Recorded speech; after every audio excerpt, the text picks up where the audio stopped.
Yeah. A great crowd for a Wednesday. You know what I mean? I love that. I thought it was good for us to play at home again and honestly go through a grind of a game. They're a heck of a defensive rim protecting team, and that was huge for us to experience and feel. Love the scheduling too, right after the MAC games, to bounce back and have an opportunity to play again. So I think in our guys, it was a different way to win the night. And again, as we're going through these experiences, I think that's super beneficial. And then obviously it's even greater to get a win. So. Dan, to survive a close game like this, what does it say about the trust that these guys have in each other and the trust that you have in them, how much it's grown? Yeah, I think it's so interesting because tonight I think we played at a 65 pace, so we're holding them under 100 D rating again.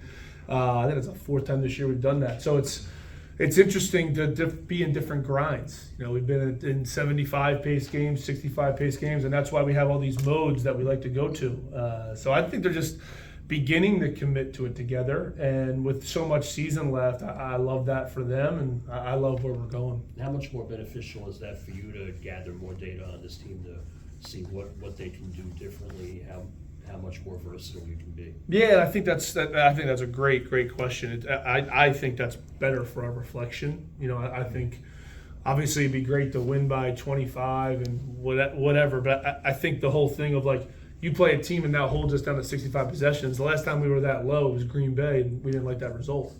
So now I think we found some answers. We found some solutions for ourselves. Now we go through it, we reflect differently, and we keep pushing forward. Coach, Bryant is a team with a lot of size. They play really physically. They got a lot of blocks tonight. How do you respond to that kind of style of play? Yeah, I think it's learning how to continue to play in the paint. I think the interesting part is we're really trying to increase our paint production. I think our offensive rating was better when we didn't get a paint touch tonight. Unusual to feel that.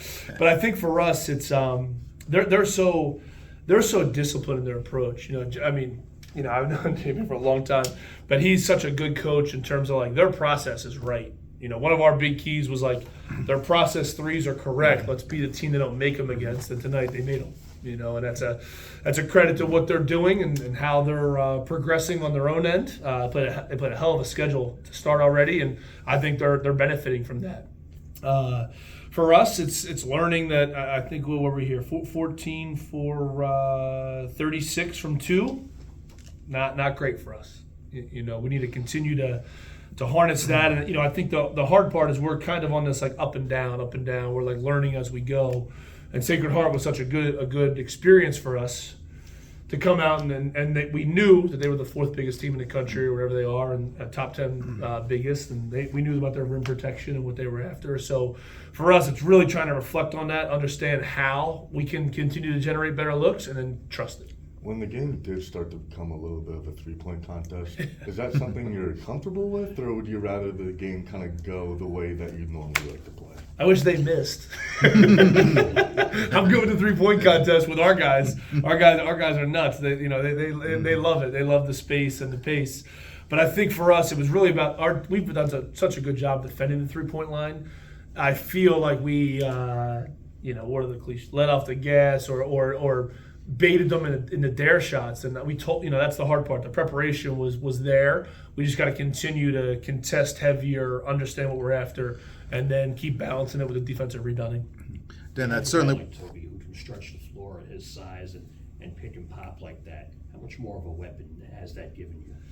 Yeah, I think Toby's just his size and his shooting is so great that when he gets involved as a screener, it's very hard to find him and to understand where he's going. Our spacing sets get complex at times when he's the screener, and that's try to loosen that up as best we can rather than just putting him in the corner. So to have him there, and obviously his barrage of threes and was incredible for him, but we've seen that since June. I think he might have led us in scoring in all our inter-squad scrimmages and all that good stuff when we had everyone in. So, for him, for us, it's a luxury, and for him, it's such a great opportunity. He knows what he's after. He knows how we're built. He knows what handlers he's playing with a good amount, and I'm glad he was able to turn it into a positive experience. Dan, that certainly was a hard-fought victory tonight. Were there any particular plays by your guys that you felt really stood out? Lamin's dunk, first one. Oh, yeah, of course. I think that was good, but to me, Denver's defense on 99, Rudovsky, was really good for us. We let up on him at the end of that first half. That last 10 minutes, he wasn't feeling us, and I felt like putting Denver going back to him and guarding him really put him in our shot profile. And for us, that was massive because then it was less threes, it was more mid-range twos, and it was way heavier contest, and it helped us a little bit with Denver doing that. So credit to Denver Anglin for that because that was something. And then CJ, he got off to such a hot start. I think that was huge for us because that helped us increase that lead for whatever that looked like coming back. And then obviously his floor game at the end is pretty good. Coach, Kosi seems like he struggled a little since coming back from his injury. Yeah. I know he started tonight, but he didn't play a lot. Is he in a little bit of a funk coming off the injury? I think so. It's a very rhythm-based operation we're after on offense, and he didn't get to go through the failures that our team did in Paradise Jam. He didn't get to, Oregon State. We didn't particularly play well until the second half when we went to a weird, a different zone defense and kind of broke rhythm, and then offensively we really attacked their bigs. And in Green Bay we failed, and I felt that we failed correctly, and he didn't participate in that. We came back against Delaware, he's still out, and we were successful as hell in our paint patience there. So for me, it's hard, but he has to go through some of these failing correctly moments while still being true to himself, and that's what I'm on with him. That's why I'm trying to stay so connected with him in the games, because he has to still play with his instincts and his mindset while feeling the rest of the group, which is difficult. I don't know how many of us have come back from injuries like that, and especially with feeling it and having an extra couple days to do it. And I think it's a rhythm-based offense, and he's got to continue to find his rhythm and timing. Looking ahead to Saturday, there's no true way to simulate the ball pressure that St. John's brings in, but you talk about Denver and CJ to have two playmaking guards like that. How crucial is that going to be for you, especially early? Yeah, I think it's that's why we start the way we start. I think we got to find out who can handle and who can get to space and who can get us in our rhythm on offense as best we can. And if we do have some hiccups along the way, I think it's the bigger process of, okay, now let's find solutions faster. And I think that was the point of the first 11 games. And this will be the 12th game, and it's the same idea when we play against an opponent like that, where so much size and physicality. It's a great opportunity for us, and obviously, one of the best venues in sports. You know what I mean? Especially for basketball, probably the best one. It's the loudest I've been in when I was Cavs at Knicks at Game 3. Jesus, I remember that very, very, very, very vividly. When that national anthem happened, I was like, oh boy. This place is energized. So I think for us though, it's trying to find what handlers and what combos make sense for where we're going, and then go off their rotations as well and see what we got in that opportunity. Coach, I asked you about Fall a little ways back. I want to ask you about him again because he just seems like he's just more and more involved in the flow of the offense in terms of handling the ball even. Yeah. Talk about his progression. Man, everyone's going to think we recruit all these bigs to pass. Aliu did a workout on campus without a basketball. I just wanted to see how he moved, and that's when we took him. So, I think our development is very, I think you guys know, I'm very open-minded and process-oriented.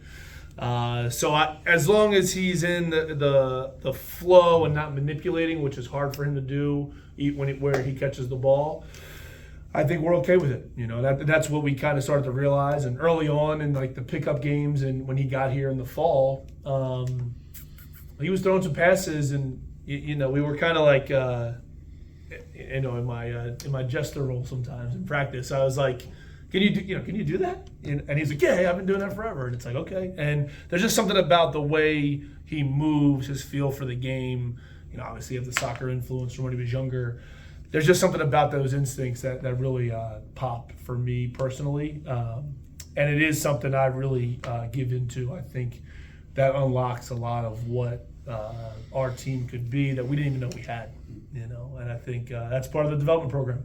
He gets to throw passes every day and sees a lot of pictures of how we're going to space around him and who's around him. And, You know, when 30 checks in, throw him the ball for shots. Those are potential assists. When 11 and 2 are in, it's more handoffs and twist screens. You know what I mean? So it's very very detailed for him, but he has such a great learning, understanding of the game, and then such an incredible capacity for basketball.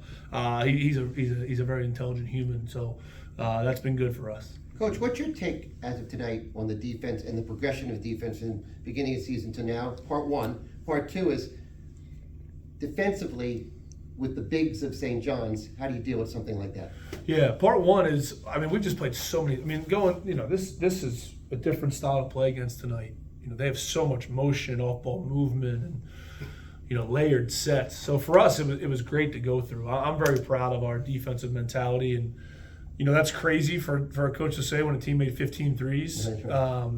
But that was kind of where we were at. 7 for 20 from 2. That's really great for us to understand we call it the core defense. It's like a chain of responsibility every time, and I think for us, it's just feeling out, and obviously we defense rebounded at a higher clip tonight, which was great. So for us, it's about playing all these different styles. The schedule was like really purposeful. Obviously, some of it was on our plate from when I took over, but then like we scheduled these guys. We kind of knew he was going with a bigger lineup, and kind of knew how he coached and what style we were playing against. That's where I'm at in the scheduling world. And then the second part, with all the post ups and the way we have different ways to cover the post, and obviously I think some of it's going to be double teams and trying to get the ball out of there sometimes, and some of it's going to be how can we guard one-on-one and with our correct help, and how do you keep them off balance as best as possible, and how do you limit them to one shot as much as possible. It's a hard task, and if they get the second one, how do you make them miss the second one so they don't get a third one at it? That's kind of where we're going to be at, and we got to stack some days together here before Saturday. 12 steals tonight. You kept Bryant to a pretty poor assist-turnover ratio, 20 assists, 17 turnovers. Yeah. How did those areas of the game benefit the team? Yeah, I think we were just so physical in some of the off-ball movements. We were able to blow some of their hand. We call it like blow it up, the handoffs and some of the pick and rolls even, so we could get a little bit more deflections and more steals that way. And honestly, they had 20 assists because they made so many threes. I think that would have been lower if we contested a little higher. We'll look at our process and our reflection of what that really looked like. But for us to get 12 steals and so many different guys got them, I think that's a kind of a flag of how they play offense. So that so many guys on our defense had to be involved. So that's why so many of them got steals tonight. Coach, one other thing I was curious about. This is my 6th year of covering Iona, and I think this team fouls the least of any team I've covered Iona. Yeah. Why does your team foul less than other teams I've seen here? Yeah, I think we just try to stay ahead of it. We try to dictate the basketball rather than react. I think when you react, you get yourself in tougher situations. I think sometimes when you dictate it, you also give up some looks that you weren't predicting when you play against some guys that can make multiple reads and understand what the game flow looks like. But tonight I felt it was more in transition that they made some of those threes too. Obviously some of the half court, but I think for us, fouling the least is more predicated on our technique and how we dictate the basketball more than anything, rather than we don't necessarily react all the time to the pick and rolls and to closeouts. Thanks, guys. Oh, good. Thank you guys. Yep, appreciate it.